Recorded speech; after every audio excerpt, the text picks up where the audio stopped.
Μαρία. Έλα. Αχ. Μπράβο, αυτό ήταν.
Σήμερα, 3 Οκτωβρίου, ομολογώ πως δεν θα πήγαινα στο Υπουργείο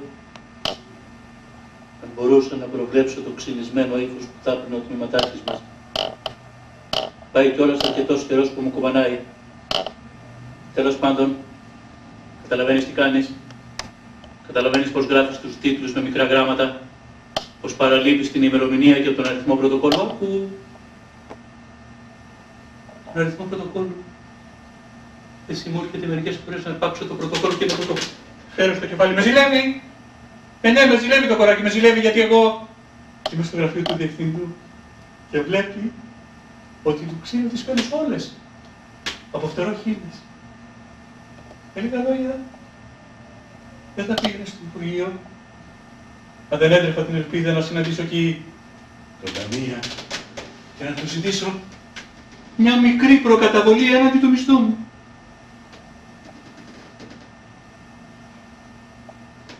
Άλλο μούτρο κι αυτός, όταν του ζητάω προκαταβολή μου απαντάει «Δεν ήρθε ακόμα η Δευτέρα παρουσία».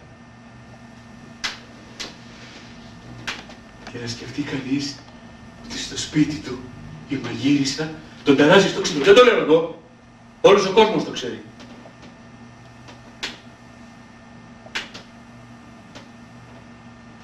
Είχα φορέσει το παλιό μου πανοχώρι και είχα πάρει την ομπρέλα μου γιατί έριχνε βροχή με το τουλούμι. Ψυχή ζώσα στους δρόμους. Και συνάντησα παρακάτω γυναικούλες. Που ευγενείς, ένας δημόσιος υπάλληλος σαν και εμένα, ξάφνου, σταματάει μια άμαξα. Να με πάρει ο διάλος, αν αυτή δεν είναι η άμαξα του διευθυντού μας. Κόλλησα στον τοίχο και κρύφτηκα. Ο υπηρέτης άνοιξε την πόρτα. Και αυτή τάχτηκε έξω σαν το πουλάκι που βγαίνει φτερκίζοντας από τη φωλιά του. Έριξε μια ματιά. Θεέ μου, να μην άραγε, ήμουν χαμένος, πώς της ήρθε η ιδέα αυτή με τέτοια βροχή. Ευτυχώς, δεν με αναγνώρισε. Προσπαθούσα να κρυφτώ γιατί το πανοφόρι που φοράω δεν είναι πια της μόδας. Η σκυλίτσα της είχε μείνει στον δρόμο, τη ξέρω αυτή τη σκυλίτσα, τη λένε Μπέτζεψη. Έτσι να σε λένε, είσαι ένα πολύ πολύ όμορφο σκυλάκι. Καλημέρα Μπέτζε. Αλλά βάλε και τούτο. Ποιος είχε μιλήσει. Κοίταξα γύρω μου και είδα δυο κυρίες. Αυτές είχαν κιόλας απομακρυνθεί όταν εγώ ξανάκουσα. Είσαι κακό κορίτσι Μπέτζε. Έκανα την λαθό. Τι διάολος συνέβαινε. Ξάφνου βλέπω τη Μέτζη να μυρίζετε ένα σκύλο που μέχρι πριν λίγο ακολουθούσε τις δυο κυρίες. Πως ήμουν μεθυσμένος, όχι, αυτό που συμβαίνει πολύ σπάνια. Όχι, Φινέλ, δεν θέλω να πιστεύεις κάτι τέτοιο. Είδα με τα ίδια μου τα μάτια ότι με έτσι να προφέρει αυτές τις λέξεις. Ήμουν ήμουν πολύ άρρωστη. Τι ζώα σκυλί ήταν αυτό, όχι! Έπρεπε να το βλέπετε για να με πιστέψετε.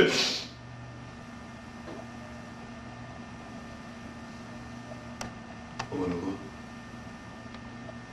στην πρώτη στιγμή έμεινα κατάπληκτος ακούγοντας τους σκύλους να μιλάνε όμως, καθώς το καλοσκέφτομαι νέο πως θα πρέπει να εκπλήσουμε. Πραγματικά, σε αυτόν τον κόσμο έχουν πατριχτεί πολλά παρόμοια παραδείγματα. Πρέπει ωστόσο να ομολογήσω πως εκεί που έμεινα κατάπληκτος είναι που η Μέτζη είπε. Ξέρεις, Φινέλ, μόνο που ήμουν άρρωστη σου έγραφα. Σίγουρα αυτός ο κακός ο σκύλος ο Κέντνερος δεν θα σου έφερε το γράμμα μου, Λοιπόν, να μιλάει ένας στείλες κάτι πάει για την Ελλάδα. Τα γράφει. Ας πούμε όμως, πως και αυτό δεν είναι αδύνατο, μάλιστα κύριε. Ας παραδεχτούμε πως ένας σκύλος μπορεί να γράφει το πάνω όμως. Δεν είναι να μπορεί να γράφει κανείς, αλλά να γράφει σωστά και μόνο. Να σε ευγενείς, σαν εμένα, μπορεί να γράψει σωστά.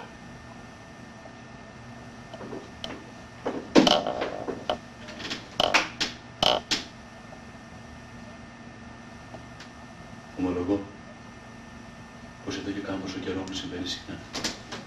Ομολογώ εδώ και κάμποσο καιρό μου συμβαίνει συχνά.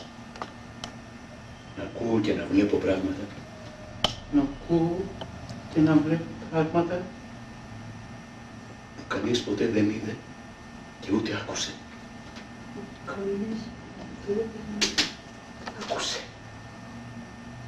Πάει καλά, είπα μέσα μου. Θα παρακολουθήσω αυτή τη σκυλίτσα και θα μάθω ποια είναι και τι σκέφτεται. Πήρα στο κατόπιν. Αυτές τις δυο κυρίες σταματήσανε μπροστά σε ένα μεγάλο σπίτι. Αυτό το σπίτι, ξέρω πολύ καλά, είναι πολυκατοικίας Μπερκόφ, μένει και ένας φίλος μου εδώ, ωραία. Για σήμερα είπα μέσα μου, σταματάω σε εδώ, βάζω σημάδι στο μέρος και δεν θα παραλείψω να εκμεταλλευτώ την πρώτη ευκαιρία.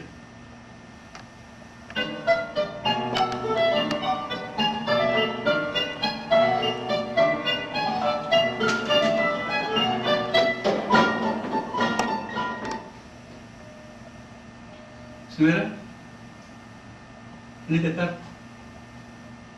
Τετάρτη 4 Οκτωβρίου και όπως όλα τα πρωινά της Τετάρτης πήγα στο γραφείο του διευθυντού, κάθισα και άρχισα να του ξύνω τις πένες όλες. Ο φτερόχινας, ο διευθυντής μας, είναι σίγουρα πολύ έξυπνος άνθρωπος. Δεν χωράει αμφιβολία, γι' αυτό είναι καταπληκτικός. Φτάνει να τον κοιτάξεις μια φορά και αμέσως βλέπεις μια αγέροχη σοβαρότητα ανάμεσα στο πρόσωπο του. Ποτέ μου! Δεν τον άκουσα να λέει μια λέξη ανώφελη. Το πολύ πολύ όταν του παραδείτησα να κάτι να σε ρωτήσει. Τι καιρό κάνει έξω. Υγρασία. Υγρασία εξοχότατε. Ψύχος και υγρασία.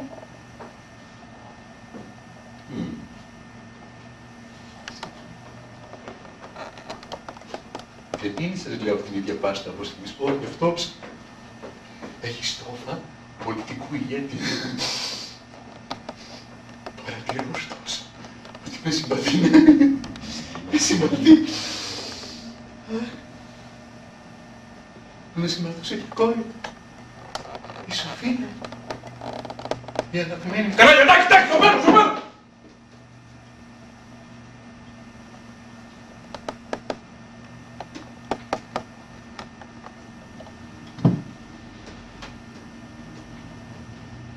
Και με σειρά μου συνέβη κάτι καταπληκτικό. Κάτι που καμιά πένα δεν μπορεί να περιγράψει.